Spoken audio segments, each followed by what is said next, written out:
Good afternoon. Welcome to another podcast, Being Honest with Sriram Rangan, your licensed paralegal. Today, I'd like to talk to you about something uh, the difference between how the landlord tenant tribunal works, comparing it with the Condominium Act tribunal or authority tribunal. How these two tribunals, despite falling under the same umbrella, operates completely differently. One that is more efficient, very process oriented, and very effective in giving a decision quickly, and the other a complete chaos and a stressful situations for the applicants, in that case, the landlord. Why am I specialized to speak in regards to this? Because I practice in both tribunals. I extensively represent condominiums and unit owners in regards to the Condominium Act, and I also represent considerable amount of landlords and tenant board at the landlord and tenant board, basically. So before I jump into and talk about the differences between these two, I want to talk about something very important. The, the the fact that some people would argue that I should not be comparing the condominium authority tribunal with the landlord and tenant board tribunal simply because of the volume difference. And this is true. Landlord and tenant board has close to 80 to 90,000 applications per year compared to the condominium authority tribunal that has less than something in $7,000 to $10,000. 7 to 10,000 applications a year. So there's a huge difference in the volume, and then people could say the volume causes that chaos. I would respectfully disagree to that. And for the following reasons is what this whole podcast is about, and to put my argument frank. So, fundamental difference in the condominium authority is everything is 100% online and written. There is no video hearing like the landlord and tenant board. This is the first fundamental difference. Everything is written submission. So in the condominium authority tribunal, or they call it the CAT, has a three-step process. The first step is that you file in an application, obviously, and once you file in an application, there is a venting process that happens.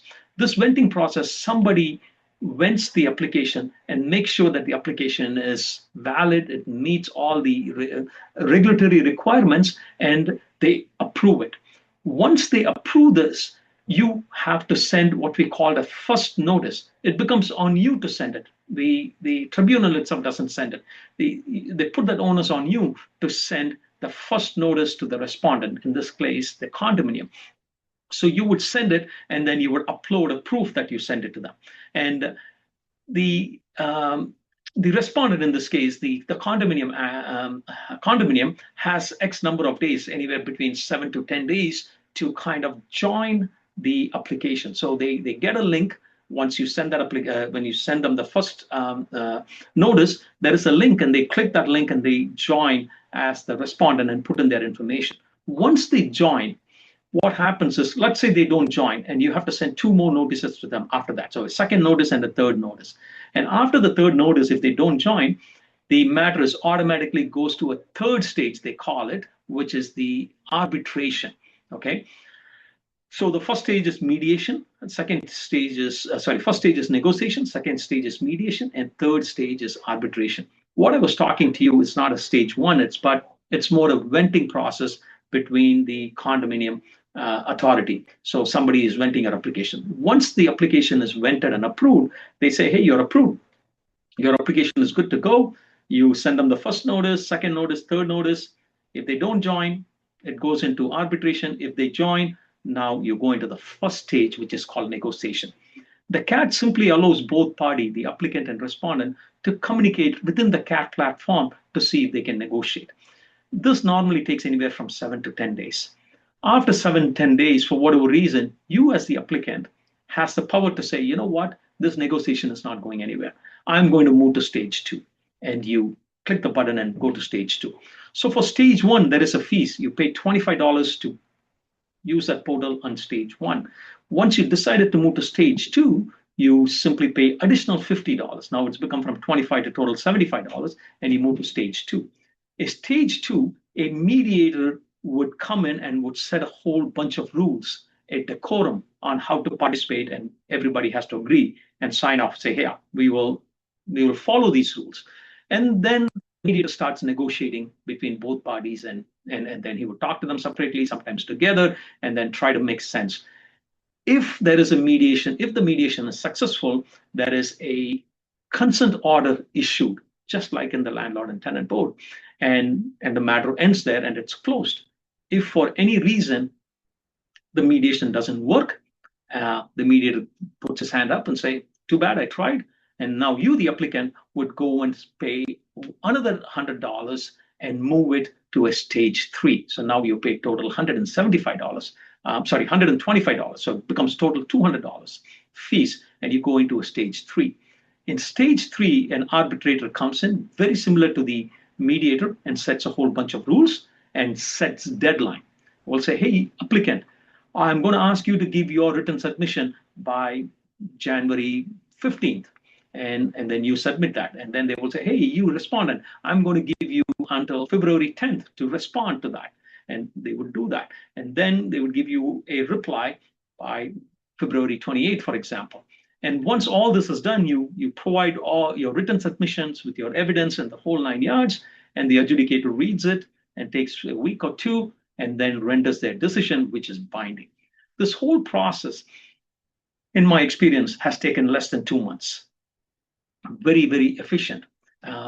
Why do I like this process? Number one, the venting. The biggest problem the LTB has is everybody files in an application, this 90,000 application, and everybody has to wait until the time of their hearing to find out that their application is wrong. With CAT, you know within a few days whether your application is right or wrong, or it is rejected. And that saves you time to go and redo it properly. And they don't keep an element of surprise. They clearly tell you what you did wrong. So they're not trying to hide, okay, go and figure out what you did wrong. No, you did this wrong. Go correct it and redo the application. So you start the process. I wish landlord and tenant board would do that, would save landlords 5 months, 6 months in a hearing process. Forget the hearing time, but the loss of rent during that time is sometimes humongous, and hope the LTB can follow that. That's number one. Mandatory negotiation and mediation. This concept is not new just to CAT, but this is very strictly followed with the small claims. You have to go through a mandatory settlement process conference where the judge would come and try to put sense into both parties and say, hey, this is what it is. And by doing this, the landlord and tenant board can once again eliminate a lot of this cases that is forced to wait 6 months, 7 months to go into a hearing, and you're sitting and waiting that whole day only to know that, hey, I'm sorry, your matter is adjourned. But this will reduce the workload, and then it could be a focused 1 hour hearing for each file, and you know you're going to be heard, rather than sitting there until 5, 6 o'clock to say, I'm sorry, it's going to be adjourned, and you wait for another 3 to 4 months. And this is very important. And the last part is the adjudication part, where we are giving written submission, and I love it. And simple reason that I love it is, have you ever been on spot with not knowing the entire act, and the adjudicator is throwing some sections in, and then you're like scrambling to figure out what he's talking about or what he's trying to say? Even experienced paralegals would miss something, and he'll have to go and check. Not everybody has completely read and memorized the RTA, and it becomes humanly impossible. Some very good paralegals knows inside out, then the fingertips can do it, but many paralegals would struggle. And if you're not able to raise your argument and they don't give you credit for that, the adjudicator is going to say, hey, you didn't raise it, so I'm not going to award you anything. But with the CAT process, what simply happens is that when you do a written process, it gives you time. They give you 2 weeks to time. So you could go and do your research. You can take your time and you can articulate your thought process really very well, and then and submit it. This streamlines it for everybody, for the adjudicator, for you, for everybody. And that kind of truly helps a lot of people. And this is where I think LTB can learn a lot from the CAT and small claims to vent applications, number one, and rather than waiting, to forceful negotiation and mediations, where they're trying to do something, but it's not as aggressive as the CAT. Trying to, instead of doing face-to-face, they could kind of do it through written, and it gives adjudicator their own time to kind of read, review, and take time to respond rather than everybody's put on the spot, try to address, which causes a lot of chaos, causes a lot of errors, a lot of appeals, and back and forth. So this is my take. I think this has become a really long video. I wanted it to be for 6 minutes or so. I'm not sure how long this is, but this is my take on how LTB can learn from CAT and process. Thank you so much once again for listening to my podcast, and I look forward to your comments, criticism, and if there is any other topic that you want me to address, I'll be more than happy to do that. Thank you and have a blessed day.